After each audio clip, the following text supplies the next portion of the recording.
ಚಿನ್ನದ ಬೆಡಗಿ ಏನಾಯ್ತು ಇವಾಗ ಕತೆ. ಈ ರಣ್ಯರಾವ್ ಕತೆ ಈಗ ಹೊಸದಾಗಿ ಕಾಣಿಸಿಕೊಳ್ತಾ ಇದೆ. ಯಾಕೆ ಅಂತಂದ್ರೆ ಪಬ್ಲಿಕ್ ಟಿವಿ ನಿಮಗೆ ಒಂದು ಬಿಗ್ ಎಕ್ಸ್ಕ್ಲೂಸಿವ್ ಅನ್ನ ಈ ಕಥೆಯ ಬಗ್ಗೆ ಹೇಳ್ತಾ ಇದ್ದೀವಿ. ಅವಾಗೆಲ್ಲ ಚಿನ್ನ ಸ್ಮಗ್ಲಿಂಗ್ ಮಾಡಿರೋದೆಲ್ಲ ಕತೆ ಗೊತ್ತಿತ್ತಲ್ಲ ನಿಮಗೆ. ಸೊ ಅದರ ಮುಂದುವರೆದ ಭಾಗದಲ್ಲಿ ಈಗ ಏನಾಗಿದೆ ನಟಿ ರಣ್ಯರಾವ್ ವಿಚಾರದಲ್ಲಿ gold smuggling ಕ್ವೀನ್ಗೆ ಸಂಬಂಧಿಸಿದಂತಹ big ಸ್ಟೋರಿಯನ್ನ public TV ನಿಮ್ಮ ಮುಂದೆ ಇಡ್ತಾ ಇದೆ. ಆಸ್ತಿ ಕಳೆದುಕೊಂಡು ಖಾಲಿ ಕೈಯಲ್ಲಿರುವಂಥದ್ದು ರಣ್ಯಾಗೆ ಈಗ ಮತ್ತೊಂದು ಶಾಕ್ ಎದುರಾಗಿದೆ.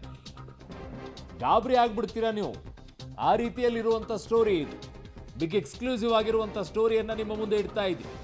ಗೋಲ್ಡ್ ಸ್ಮಗ್ಲಿಂಗ್ ಕ್ವೀನ್ಗೆ ಸಂಬಂಧಿಸಿದಂಥ ಬಿಗ್ ಸ್ಟೋರಿಯನ್ನ ನಿಮ್ಮ ಮುಂದೆ ಇಡ್ತಾ ಇದ್ದೀವಿ. ಆಸ್ತಿ ಕಳೆದುಕೊಂಡು ಈಗಾಗಲೇ ಖಾಲಿ ಕೈಯಲ್ಲಿರುವಂಥ ರಣ್ಯಾರಾವ್ಗೆ ಮತ್ತೊಂದು ಶಾಕ್ ಈಗ ಎದುರಾಗಿದೆ. ಈ ಶಾಕ್ ಅನ್ನ ಕೇಳಿದ್ರೆ ಹೌದಾ ಹೀಗೂ ಆಗುತ್ತಾ ಅಂತ ನಿಮ್ಗೆ ಅನಿಸುತ್ತೆ. ಡೆಫಿನೆಟ್ಲಿ ಅದರಲ್ಲಿ ಯಾವ ಅನುಮಾನನೂ ಕೂಡ ಇಲ್ಲ. ಏನು ಹಾಗಿದ್ದಾಗ ಗೋಲ್ಡ್ ಸ್ಮಗ್ಲಿಂಗ್ ಕ್ವೀನ್ಗೆ ಈಗ ತಟ್ಟಿರುವಂಥ ಬಿಸಿ ಯಾವ ರೀತಿಯಾದಂಥ ಶಾಕ್ ಈಗ ಆಗಿದೆ. DRI ಕೊಟ್ಟಿರುವಂಥ ಶಾಕ್ ಆದರೂ ಏನು? ಸೊ ಈಗ ತನಿಖೆಯಲ್ಲಿ ಸಾಬೀತಾಗ್ತಾ ಇದೆಯಂತೆ. ನೀವು ಬರ್ತಾ ಇರುವಂಥ ಅಪ್ಡೇಟ್ಸ್ ಅನ್ನು ಮುಂದೆ ಇಡ್ತಾ ಇದ್ದೀವಿ. ರಣ್ಯಾರಾವ್ಗೆ 102 ಕೋಟಿ ದಂಡವನ್ನ ಪಾವತಿಸಲು ಸೂಚನೆಯನ್ನು ಕೊಡಲಾಗಿದೆ.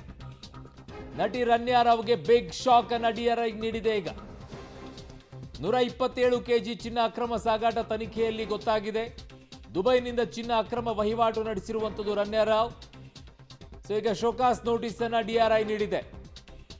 102 ಕೋಟಿ ದಂಡವನ್ನ ಪಾವತಿಸುವಂತೆ ನೋಟಿಸ್ ಅನ್ನ ಜಾರಿ ಮಾಡಲಾಗಿದೆ. 102 ಕೋಟಿ ಭಾರಿ ಮೊತ್ತದ ದಂಡ ಇದಾಗಿದೆ. ನಟಿ ರಣ್ಯಾರಾವ್ಗೆ ಬಿಗ್ ಶಾಕ್ ಅನ್ನ DRI ಕೊಟ್ಟಿರೋದು. ಒಂದಲ್ಲ ಎರಡಲ್ಲ 102 ಕೋಟಿ ದಂಡದ ಮೊತ್ತ ಇದು. ಕಾರಣ 127 ಕೆಜಿ ಅಕ್ರಮವಾಗಿ ಚಿನ್ನವನ್ನ ಸಾಗಾಟ ಮಾಡಿರುವಂತ ಆರೋಪ ಇಲ್ಲಿರೋದು. ಅದು ತನಿಖೆಯಲ್ಲೂ ಕೂಡ ಪ್ರೂವ್ ಆಯಿತು. ಸೊ ಈಗ 102 ಕೋಟಿ ದಂಡವನ್ನ ಪಾವತಿಸುವಂತೆ ನೋಟಿಸ್ ಅನ್ನ ಜಾರಿ ಮಾಡಿದೆ. ಸೊ ಈ ವಿಚಾರದಲ್ಲಿ ಈಗ ಬಹಳ ದೊಡ್ಡ ಶಾಕ್ ಈಗ ಬಂದಿರೋದು. 127 ಕೆಜಿ ಚಿನ್ನ ಅಕ್ರಮ ಸಾಗಾಟ ತನಿಖೆಯಲ್ಲಿ ಗೊತ್ತಾಗಿದೆ, ಸಾಬೀತು ಕೂಡ ಆಗಿದೆ. ಹಾಗಾಗಿ 102 ಕೋಟಿ ದಂಡವನ್ನ ಪಾವತಿಸಬೇಕು ಅಂತ ಈಗ ನೋಟಿಸ್ ಅನ್ನ ನೀಡಿರೋದು. ದುಬೈನಿಂದ ಚಿನ್ನವನ್ನ ಸಾಗಾಟ ಮಾಡ್ತಾ ಇದ್ರು. ಬಟ್ ಈ ಪ್ರಕರಣದಲ್ಲಿ ಯಾರ್ಯಾರು ಏನೇನು ಕೈವಾಡಗಳಿತ್ತು ಅನ್ನುವಂಥದ್ದು ಆಚೆ ಬರಲೇ ಇಲ್ಲ. ಕೆಲವರು ಅಲ್ಲಲ್ಲಿ ಸೈಲೆಂಟ್ ಆಗಿ ಈ ಪ್ರಕರಣದಿಂದ ನುಣುಚಿಕೊಳ್ಳುವಂತ ಪ್ರಯತ್ನ ಮಾಡಿದ್ರು. ಬಟ್ ಆ ಸಂದರ್ಭದಲ್ಲಿ ಬೇರೆ ಬೇರೆ ಪ್ರಕರಣಗಳೆಲ್ಲ ಬೆಳಕಿಗೆ ಬಂದ ನಂತರ ಕೇಸ್ ಸೈಲೆಂಟ್ ಆಗೋಯ್ತು.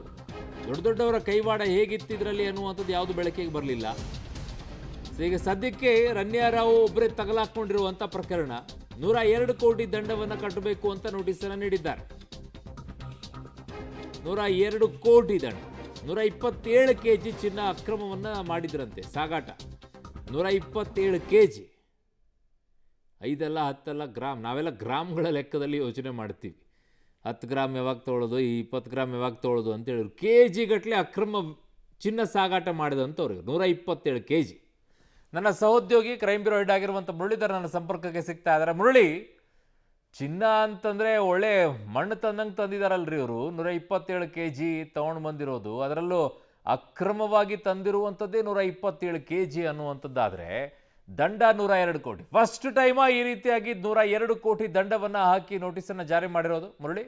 ಅರುಣ್, ಪ್ರಮುಖವಾಗಿ ಕರ್ನಾಟಕದ ಇತಿಹಾಸದಲ್ಲಿ, ಕರ್ನಾಟಕದ DRI ಇತಿಹಾಸದಲ್ಲಿ ಇದೇ ಮೊದಲ ಬಾರಿಗೆ ಈ ರೀತಿಯ ದಂಡವನ್ನು ವಿಧಿಸ್ತಾ ಇರುವಂಥದ್ದು. ಅಂದರೆ ಕಳೆದ ಮಾರ್ಚ್ 3 ಮತ್ತು 4ನೇ ತಾರೀಕು ಸಂದರ್ಭದಲ್ಲಿ DRI ಅಧಿಕಾರಿಗಳು ರಣ್ಯಾರಾವ್ನನ್ನ ಬಂಧನಕ್ಕೊಳಪಡಿಸಿದರು. ಬಂಧನಕ್ಕೊಳಪಡಿಸಿದ ಸಂದರ್ಭದಲ್ಲಿ ಆಕೆ ಸಾಕಷ್ಟು ಬಾರಿ ಹೆಬಿಚುವಲ್ ಆಗಿ ದುಬೈಗೆ ಹೋಗುವಂಥದ್ದು, ಅದಾದ ನಂತರ ಅಮೆರಿಕದ ವೀಸಾವನ್ನು ದುರ್ಬಳಕೆಯನ್ನು ಮಾಡಿಕೊಂಡು ಆಸ್ತಿಯನ್ನು ಗಳಿಕೆಯನ್ನು ಮಾಡುವಂಥದ್ದು, ಅಥವಾ ಅಕ್ರಮವಾಗಿ ಚಿನ್ನವನ್ನು ದುಬೈಯಿಂದ ಬೆಂಗಳೂರಿಗೆ ತರುವಂಥ ಕೆಲಸಗಳನ್ನು ಮಾಡ್ತಾ ಇದ್ದು ಅನ್ನೋದ್ರ ಬಗ್ಗೆ DRI ಅಧಿಕಾರಿಗಳು ನಿರಂತರವಾಗಿ ತನಿಖೆಯನ್ನು ಮಾಡ್ತಿದ್ರು. ತನಿಖೆಯನ್ನು ಮಾಡೋ ಸಂದರ್ಭದಲ್ಲಿ ಈ ಮಾಹಿತಿ ಬಹಿರಂಗ ಆಗ್ತದೆ. ಬಹಿರಂಗ ಆದ ಬಳಿಕ ಆಕೆನ ಬಂಧನಕ್ಕೆ DRI ಅಧಿಕಾರಿಗಳು ಒಳಪಡಿಸ್ತಾರೆ. ಒಳಪಡಿಸಿದ ಬಳಿಕ ತನಿಖೆಯನ್ನು ಮಾಡಿದಾಗ ಸಂದರ್ಭದಲ್ಲಿ 127 ಕೆಜಿಯಷ್ಟು ಚಿನ್ನವನ್ನ ಕಳೆದ 1 ವರ್ಷದಿಂದ ಬೆಂಗಳೂರಿಗೆ ತಂದು ಅಕ್ರಮವಾಗಿ ಸಾಗಾಟವನ್ನು ಮಾಡಿದ್ದಾಳೆ ಅನ್ನೋದು ಸ್ಪಷ್ಟವಾಗಿ ತನಿಖೆಯಲ್ಲಿ ಗೊತ್ತಾಗಿರುವಂಥದ್ದು.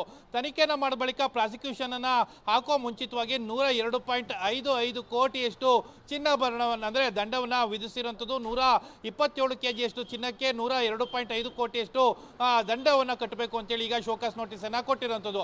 ಆ ಶೋಕಾಸ್ ನೋಟಿಸ್ ಅನ್ನ ಕೊಟ್ಟಿರೋ ಹಿನ್ನೆಲೆಯಲ್ಲಿ ಇನ್ನೊಂದು ಪ್ರಮುಖವಾದ ಅಂಶ ಇಲ್ಲಿ ಬೆಳಕಿಗೆ ಬರ್ತಾ ಇರುವಂಥದ್ದು. ಆ ಶೋಕಾಸ್ ನೋಟಿಸ್ನ ಜೊತೆಗೆ ಇಡಿ ಅಧಿಕಾರಿಗಳು ಕೂಡ ತನಿಖೆಯನ್ನ ಮಾಡಿದ್ರು. ಇಡಿ ಅಧಿಕಾರಿಗಳು ಈಗಾಗಲೇ 37 ಕೋಟಿಯಷ್ಟು ಏನು ಆಸ್ತಿ ಏನಿತ್ತು ಆ ಆಸ್ತಿಯನ್ನ ತಮ್ಮ ವಶಕ್ಕೆ ಪಡ್ಕೊಂಡಿದ್ದಾರೆ. ಅದರ ಜೊತೆಗೆ DRI ಅಧಿಕಾರಿಗಳು ಕೊಟ್ಟಿರುವಂಥ ಶಾಖೆಗೆ ಇಡೀ ಆಸ್ತಿಯನ್ನ ಕಳ್ಕೊಳ್ಬೇಕಾದಂಥ ಅನಿವಾರ್ಯ ಪರಿಸ್ಥಿತಿ ಇರುವಂಥದ್ದು. ಈಗಾಗಲೇ ಇಡಿ ಅಧಿಕಾರಿಗಳು ಆಸ್ತಿಯನ್ನು ಮುಟ್ಟುಗೋಲು ಹಾಕೊಂಡಿದ್ದಾರೆ. ಈಗ 102 ಕೋಟಿಯನ್ನ ದಂಡವನ್ನು ಕಟ್ಟಬೇಕು ಅಂತೇಳಿ ಇವರು DRI ಅಧಿಕಾರಿಗಳು ಬರ್ತಾ ಇರೋಂಥದ್ದು. ಈ ಎಲ್ಲ ಹಿನ್ನೆಲೆಯಲ್ಲಿ ಆಕೆ ಮತ್ತು ಆಕೆಯ ಜೊತೆಯಲ್ಲಿ ಕೈ ಜೋಡಿಸಿದಂಥ ಇನ್ನುಳಿದಂಥ 3 ಜನ ಆರೋಪಿಗಳೇನಿದ್ದಾರೆ ಅವ್ರಿಗೂ ಕೂಡ ಒಂದು ದೊಡ್ಡ ಮಟ್ಟದ ಶಾಕ್ ಆಗ್ತಾ ಇದೆ. ಅವರು ಕೂಡ ಈಗ ಏನಂದ್ರೆ ಈ ದಂಡದ ಪಾವತಿ ಮಾಡುವಂಥ ವಿಚಾರದಲ್ಲಿ ಅವರ ಆಸ್ತಿಯನ್ನು ಕೂಡ ಮುಟ್ಟುಗೋಲು ಹಾಕೊಳ್ಳುವಂಥದ್ದು. ಕೇವಲ ಇಡಿ ಅಧಿಕಾರಿಗಳು ರನ್ನೇರಾವ್ ಆಸ್ತಿ ಮಾತ್ರ ಮುಟ್ಟುಗೋಲನ್ನು ಹಾಕೊಂಡಿದ್ರು. DRI ಅಧಿಕಾರಿಗಳೀಗ ಶೋಕಾಸ್ ನೋಟಿಸ್ ಅನ್ನ 4 ಜನ ಆರೋಪಿಗಳಿಗೂ ಕೂಡ ಕೊಟ್ಟಿರುವಂಥದ್ದು. ಆ ಹಿನ್ನೆಲೆಯಲ್ಲಿ ಆಕೆಯನ್ನ ಆಸ್ತಿ ಏನಿತ್ತು ಆಕೆಯ ಆಸ್ತಿ ಈಗ ಸದ್ಯಕ್ಕೆ ಕಾಫಿ ಪೋಸದ ಒಳಗಡೆ ಜೈಲಿನಲ್ಲಿ ಇರೋ ಹಿನ್ನೆಲೆಯಲ್ಲಿ ಆಕೆಯ ಆಸ್ತಿಯನ್ನ ಮತ್ತೆ DRI ಅಧಿಕಾರಿಗಳು ಕೂಡ ಫ್ರೀಸ್ ಅನ್ನ ಮಾಡುವಂತ ಕೆಲಸಕ್ಕೆ ಮುಂದಾಗ್ತಾ ಇರುವಂಥದ್ದು. ಅರುಣ್.